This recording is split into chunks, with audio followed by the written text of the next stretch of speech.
Hey guys, it's Aaron. So a little while back we did a couple videos on dynamic components. It's been a while since we did that, so I figured we should do some more. We did a lot of different examples, different kinds of dynamic components, and there's so many things we could do, but there's one that I wanted to dive into that I never did because it was definitely a multi-part series, and that was creating a picket fence.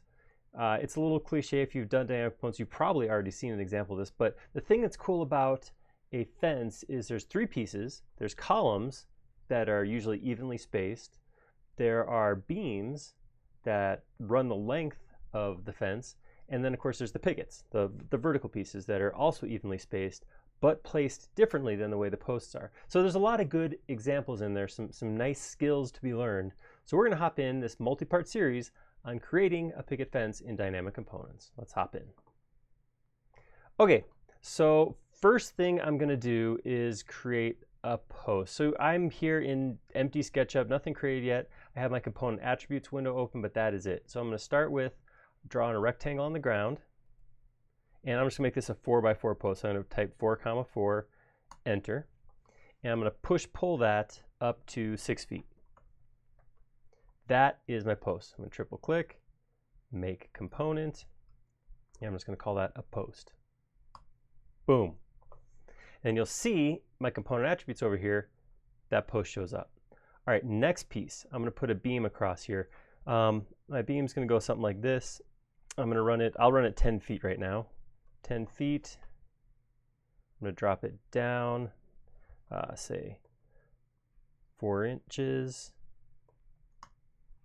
And then I'm going to bring it back and up, and then I'll pull it out 2 inches, and that's my beam. So I'm going to triple click that, call that a beam.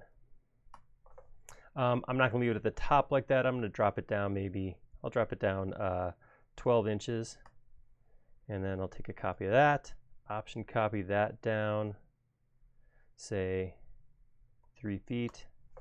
Okay, so there we go. There's the starting of my fence. So what I'm going to do now, I have these 3 pieces. I'm going to grab all 3 of them, not Laura, sorry Laura, leave you out of this one, and I'm going to make a new component. I'm going to call this new component my fence. Everybody got that so far? So far, so good, so easy, so perfect, so beautiful. So what? Let's keep going. So this fence itself, I only want a couple attributes on. One is just a standard thing, and that's just the length. How long is it going to be? And all I'm interested is in my length y. So this direction, how big is it? This direction. Whoops, no, that's length. That's on the red axis. So I don't want that one. If I watch up here in the upper left corner, it will show me little color-coded instance of what I'm putting in there. So I want to actually put my length x. That's the red one. That's this distance here.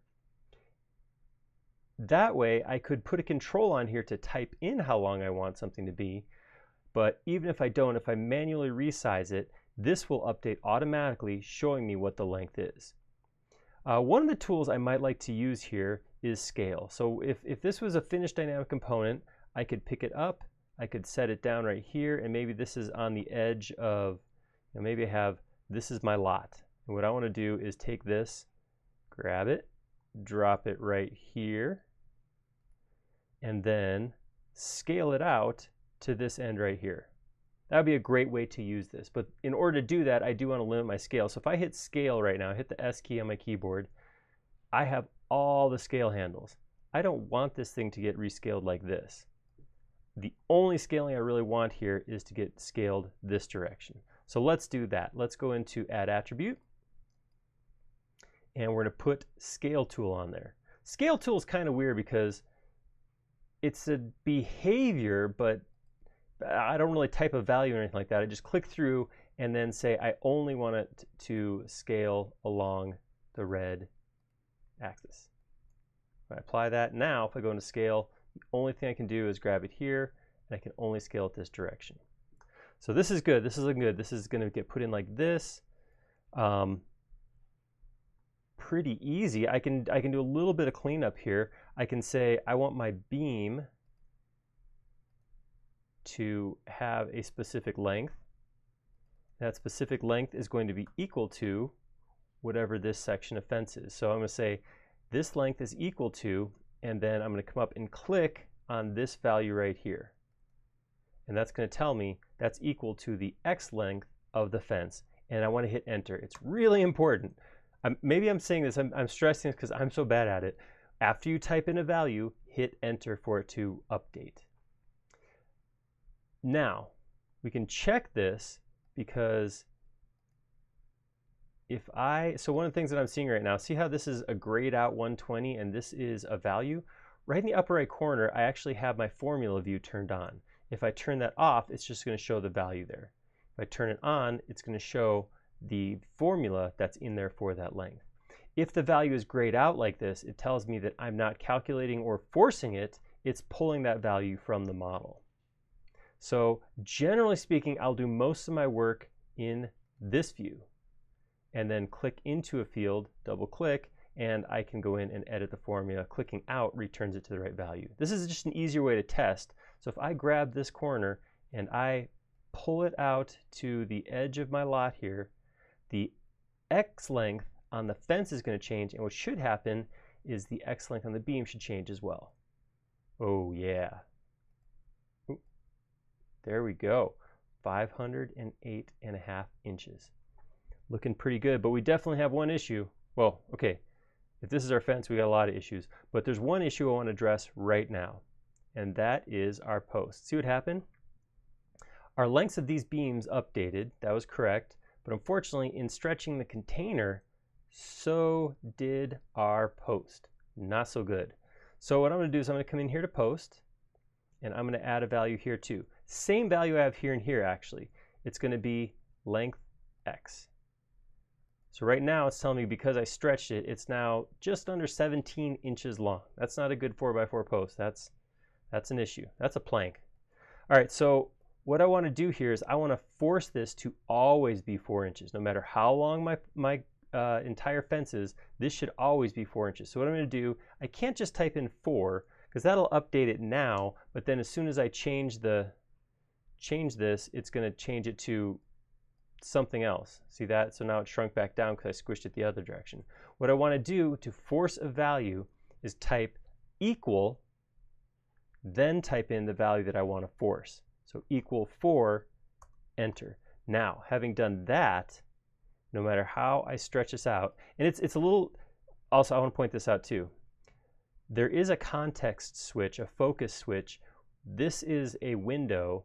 This is a separate window. This is always on top, but this is a separate window. So when I come over here to click this handle, I have to click twice. First time I click is to enter the main modeling window. Second click, I can grab this and move it. I'm going to bring that all the way out to here, and when I release it, I should see, yep, 5085, 5085, and my length went back to 4 inches. Now, I want to point this out. When I come in here and I start pulling, look what happens to that post. See how it starts to stretch? That is normal. That's not a bad thing. As soon as you release the handle on a scale, that's when it goes through and redraws based on your attributes. So it's okay that it's stretching at first or squishing. When you release it, that's when it has to be correct. So I'm going to pull it out all the way to this side. All right. That is perfect for our fence where we're at right now. All right. So that was a setup for this. So we're going to actually have 2 more videos.